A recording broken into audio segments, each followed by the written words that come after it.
Hey guys, thanks for checking out my channel, Maverick's Arcade. My name's Chuck, and today we're going to be talking about how to install the emulator for the Genesis.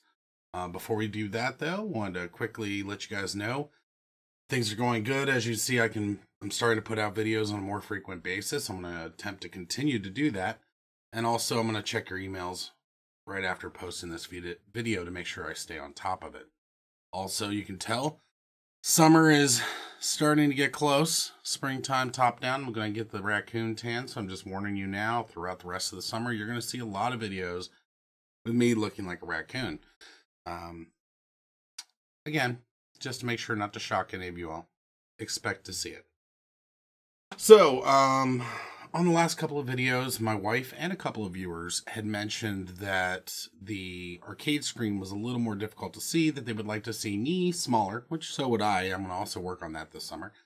But I also want to make the capture card screen more visible, easier to see. So I have done that, and let's look at the arcade.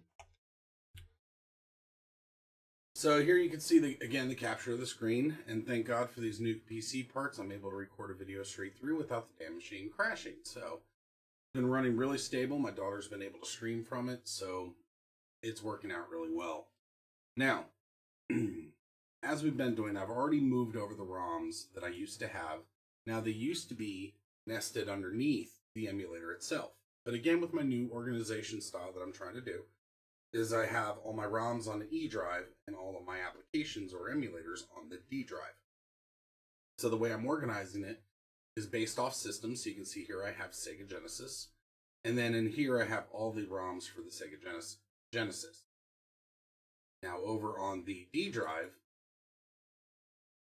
Fusion is one of those emulators. It's not really directly linked with Windows, so you can easily move it between folders. And as long as it knows its own folder, you're fine. However, I'm going to be showing you how to install it, so I wasn't going to just cheap out and move the folder over. So under Sega Genesis, I have Fusion, and just like what I'm doing with the MAME, I have a folder with the version number underneath, so that way I can keep multiple versions if I want to, and keep them for historical purposes.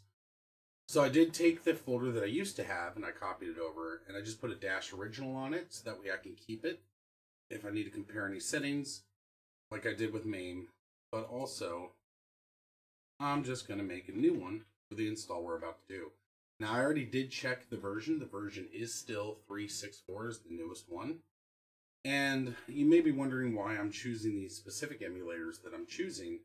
And the reason why is when we go to the website, and again, I'm downloading my ROMs, I'm doing all my internet activity that's on the arcade over a VPN connection. I recommend you do the same. And let's see, so we're going in this case to the emulator zone. And we are looking at, over under the Sega category, we're looking at Genesis. And one thing I really do like about this site is they give you a little bit of history of the device. They show you pictures of it, what its specs were, and that's pretty cool. Now, unless you lived during this time, you wouldn't necessarily know that at the time its biggest competitor, well, you would know this because it says up here, is the Super Nintendo. However, what made the Genesis really cool to many fans was its sports game. Like if you were all into sports, you were into basketball, football, things like that, you went with Genesis because that had the best sports titles. EA Sports, all that stuff was all very popular on the Sega. NHL hockey game was awesome. That was on the Sega. If you wanted more of the shooter games and stuff like that, a lot of times the Super Nintendo would have a lot better of those games. But again, if you wanted sports, this is the console you chose. But the way I'm choosing which emulator to use is I'm just looking at the rating on this site. It's pretty accurate as far as which are the most compatible and easiest to use and so forth based on its rating. Now, RetroArch, or RetroArch, however you want to pronounce it, does show up here in the list, and we are going to be covering RetroArch very soon. However, RetroArch is more of a front end, and we will cover that when we do the video. But as far as a pure emulator, the best one for Genesis is still Fusion, in my opinion. So we're going to go ahead and open that up, and we're going to download it. And again, thank God I love my connection, because we're done already. And it has Fusion 364 here. Now, it did not have the rest of the files I was expecting. I don't remember why that is. Maybe the setup is a little different than I remember. So we're going to go ahead and close that now, and we're going to go into this folder, and we're going to dump that folder in. Oh, it may be the fact that it may download the things as we set it up. So we're going to go ahead and launch Fusion now. I've been running through the emulator so long I didn't remember what it looked like. And this is for you young ones and the millennials and everything. This is called static. And I know I sound like I'm patronizing you, so forth, but my son has actually looked at this before and was like, why is it doing that? Well, TVs used to do this, and then all of a sudden it became really cool because it would just do blue. But for you old people like me, you remember seeing this, and then even later on you would see a 3 above it. But that's what static screen looks like. So what we're going to do now is we're going to go into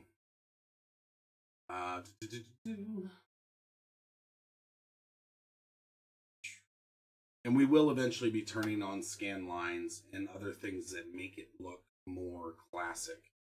And we will be making adjustments to the render. But let's see what we need to do. What I'm looking for right now is the set. So we need the USA BIOS. We're only worried about the Genesis right now. These were for other gaming systems, the Sega CD, the 32X, so forth. But right now we are only worried about the Sega. So let's see. Okay, so it already has the files. It does not seem yet to have the actual SRM files and state patch files folder set up. More than likely just because nothing's been actually downloaded to it. Yeah, these are all folders that will create it automatically when the So for this next part, we're actually going to define the controllers. Now, one thing I would say that we should do is sometimes it's hard to remember what the controllers look like. And if you're mapping those to other controllers, you really should have a copy of the controller in front of you so you kind of get a layout of the buttons. And when it's saying press button 1 or button X, button Y, or square or triangle, you know which one on the layout that button is compared to your own joystick. So we're going to do Sega Genesis controller. And we're just going to look at images for that. Now, the emulator will actually be programmed for the ones that had the special controller that had the turbo button. This is a good example of it. So we're going to go ahead and click on that. And yes, we can see X, Y, Z, and then we see A, B, C. And it had a serial DB9 connector, which is an old style connector. So next, let's go over to the arcade and look at the controllers. So flip over to that view.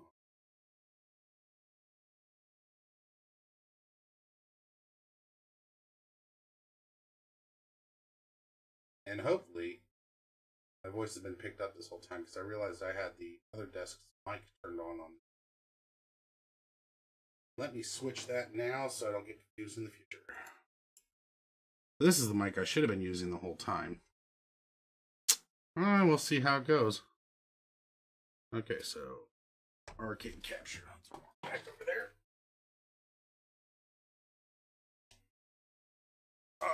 Alright, so again, here's the controller that we're going to be copying. This is my first controller. It's a very much PlayStation style controller. And then we have a second controller over here, which is also PlayStation, but it's a different make and model. The reason why I did that is because the IDs on these controllers are the exact same. So the emulators have a harder time trying to differentiate which one's which. So instead of having an issue of the joysticks flipping back and forth, I went ahead and just got a different make and model for the second one. So we now, again, have the video up here. So I'm going to put Fusion up in the foreground. And I'm going to move this controller off to the side so I can see it, but yet still see Fusion. Alright, so we're going to move that down a little bit, and we're going to grab this controller. Now, this controller had a diamond pattern in it, because it's more like PlayStation. So what I'm probably going to do is do A, B, C, and then X, Y, Z. So that way it's still 3 across here, or 3 across down here. And then it's just the D-pad and the start button. So the first thing is the 3-button pad. We're setting up a 6-button pad. And instead of being keyboard, this controller is the Logitech Dual Action. I'm going to hit define. And now it's saying to press up, down, left, right, A, B, C, start, X, Y, Z. And then this button's mode. This joystick's now set.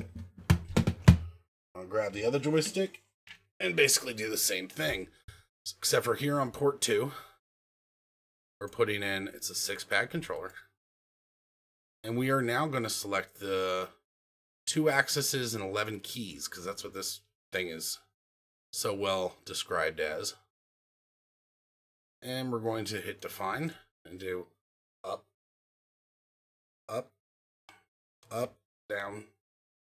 That may not be the right controller. Let's try this again. Let's look through here. 2-in-1 USB joystick. No, it's this one. I wonder if it's...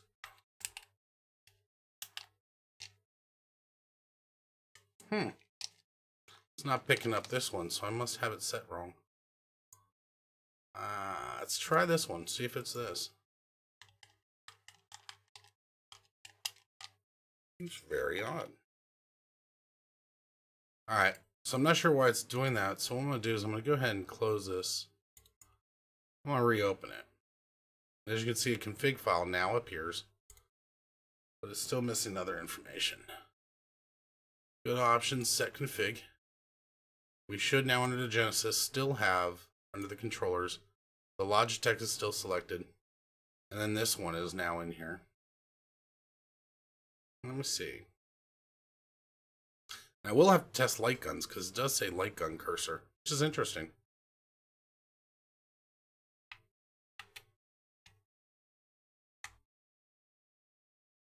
That's very strange. It's not picking up the inputs from this controller. You know, come to think about it, makes me wonder if the Nintendo controllers might be better to use anyway, because they're more similar. Let me check that. Does that sound like something I want to do?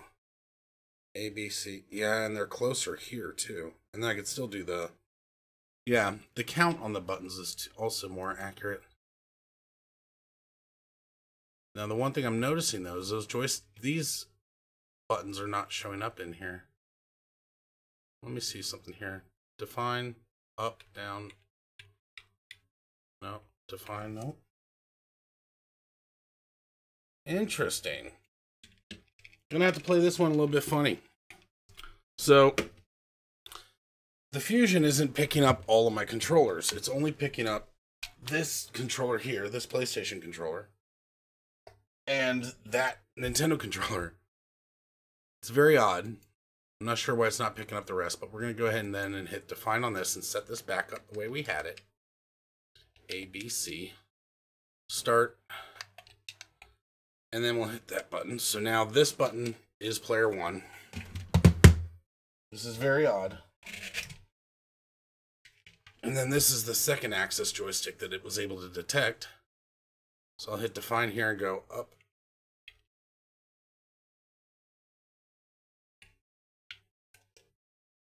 Whoa. Try that again. Up, down, left, right, A, B, C, start, X, Y, Z, mode. Alright, so this is now our second player controller. Again, I'm not sure what's going on there. I'll have to make sure. I'm trying to set it up so that there'll be a pop-up on my other emulators. I'm going to figure out how to do it first, and when I do, believe me, I'll make a video for it. but I want to make it so that when I launch an emulator, it'll show you a picture of which controller is for which player with those buttons mapped. So I might have to code something for that. And if I do, of course, I'll make it available. So let's see here. Now there is a function, which honestly I have not messed with yet, that is for the team players, which is where you were able to add more controllers and actually have more than 2 players on the Genesis. I have not tested that, and I'm not going to do that here until the time or need arises. So I'm going to go ahead and hit OK here. And now we already have the sound we want. We already have the super high quality turned on. Let's see what... Okay, that's sound filter. Don't need any of that. Now on the video, we want to set the window size, the full screen resolution at 1920 by 1080, and the window size probably as large as we can go on here, so it's taking up most of the screen. Now this is again when it's not in full screen mode, and then when we have full screen resolution, when we launch the emulator, it's going to be full screen. Now, let's see, render, let's see, TV mode RF, the CVSB, I don't know what the difference is there, honestly. But it would be normal TV mode. And we're going to put scan lines in. That looks a little too strong, but we're going to go ahead and do it because Alt 1 through 4 is our options to change it back and forth. We're going to keep the fitted aspect ratio, and we're going to use the aspect for the TV of the time, NTSC. And I think, yeah, we're going to leave the rest of those settings alone. Now we're doing File, and we're going to, now when I do get the opportunity to change some of the keys around, I'm definitely going to set it for some of the buttons up here for load and save state, like I was saying I was going to do for the other emulators I have. And that way you can, we can kind of cheat some of those games. The only other thing we need to do is, yes, we are USA. We're not using a CD drive. And the only thing that I'm kind of not seeing here was how I set the key to be escape to quit the emulator before. Unless that's natural. So right here it's saying hit escape to do full screen. There is a way to change that key. Actually, I think that's done by the front end. So anyway, we're now going to load a Genesis game just to make sure that we're working. So let's go over to the E drive. And we're going to go over to... Sorry, I was checking my mic there. Genesis. And let's see. Let's pull up... Well, I was mentioning NHL hockey. Let's pull that up.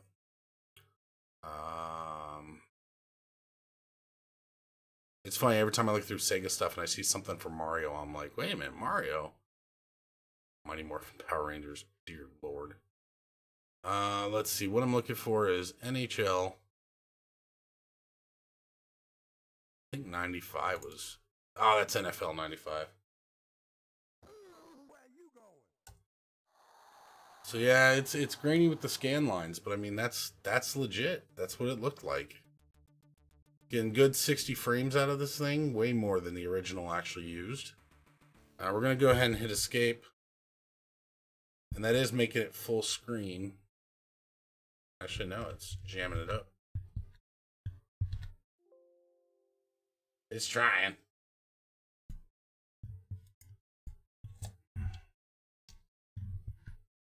Yeah, it did not like going full screen.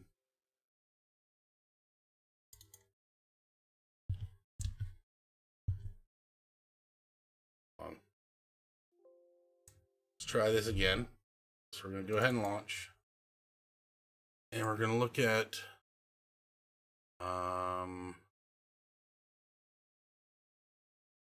sound set config. Yeah, I don't think there's any buttons in here. This is not where I set the buttons. It must be done by the emulator itself, detecting the exit key, crashing the thing. I don't see an option for render here. let's go ahead and load the correct game now, which was the NHL. Wrong, too far. NHL 95. Yeah, we're getting 60 down on the bottom. I also don't want to show my frame rate, so I'm going to remove show FPS. I'm going to remove show Sega CD LEDs. I don't need to see any of that.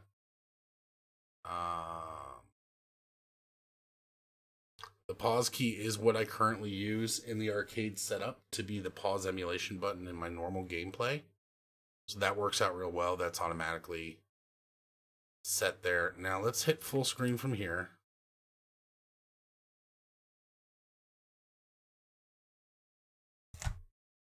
And we're going to grab... Yeah, see, as soon as I messed with the screen size like that, it killed the emulator. I was able to hit escape to get out of it. I'll have to check the full screen options a little more later. But now, as you can see, when I hit the buttons, it is... one thing that was also very annoying about the Genesis is it would make you watch your title screens half the time. Some games would let you skip past some of it, but not all of them.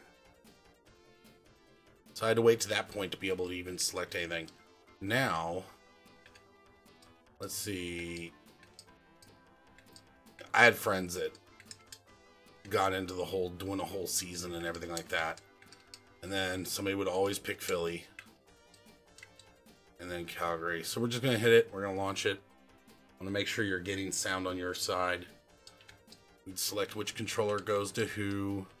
I want Philly. The CPU can be the other controller. And yeah, play game.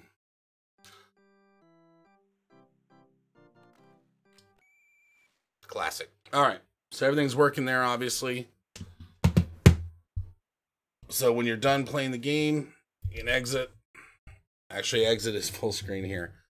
It eventually will not be that button. But again, it does not like when I'm switching modes like that. So what I'm going to do is I'm going to go ahead and force kill this thing. And besides the full screen being an issue, let's go ahead and relaunch the game. As you can see, my settings are still saved. Let's load. Remember if it allows me to... Netplay I've not played with yet. Again, when the time comes that I do, I will definitely share that information. But I've not yet played with it. Let's open up this one.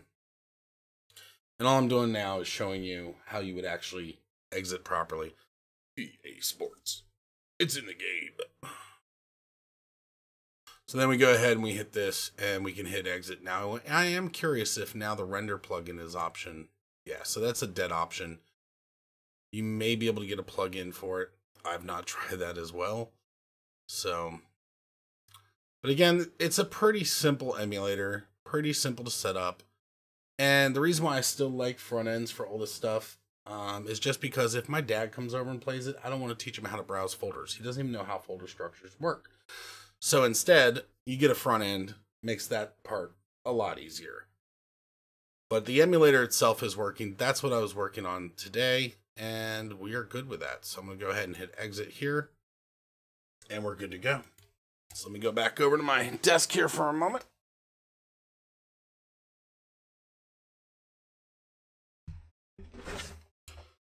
All right, so again, that's how you install the Genesis. Pretty soon we're going to be covering the rest of the emulators that I got on my system. Then I'm going to do 2 videos I'm excited about, and that's the front end, or the install of Launchbox, at least how mine's configured, and how it integrates the LED Blinky. And then my arcade will be back to the state it was before I upgraded all the internal parts. After that, we're going to be covering all kinds of new topics that I haven't gotten to do before, so I'm very excited about that. So make sure to stay tuned, make sure to watch that stuff. Again, I'm trying to grow this channel, so make sure if you have any geeky friends, share the hell out of this video. And, you know, comment below if you have any suggestions or so forth. I'm also gathering information for people who have made their own arcades and they want to kind of show them off a little bit, to have that to send me their information over the Gmail, mavericksarcade@gmail.com. And I'll include you in a video. I did not prepare that for this video, which I want to make some screens for and everything. And but I am planning on having the first quick little feature in the next video. Lastly, I'm also learning a lot more with Blender, doing projectile or particles and various animations, deformations, things like that. Been working on stuff for my daughter's channel, which you saw in the video the other day. But I'm looking to replace these mountains. I'm looking to do a studio and other kinds of things. So that's pretty much all I'm going to say about that. I'm not going to give any away of what I'm going to do. I want it to kind of be a cool surprise. So again, share this video and give me a shout out. And also, if you have any questions, let me know. But again, thank you for watching. Thanks again for watching. If you haven't already, please click like on this video and subscribe to my channel for future updates. If you'd like to see more content, please check out the following locations. I primarily use YouTube to store the final versions of my how-to videos. Facebook is used for communication, including notices about upcoming videos, behind-the-scenes photos, and occasional live streams assisting users with their own systems. I also stream on Twitch while recording these videos so you can see behind the scenes, machine setup, and of course the occasional bloopers. Check out these channels and let me know what you guys think. And as always, thanks again for watching.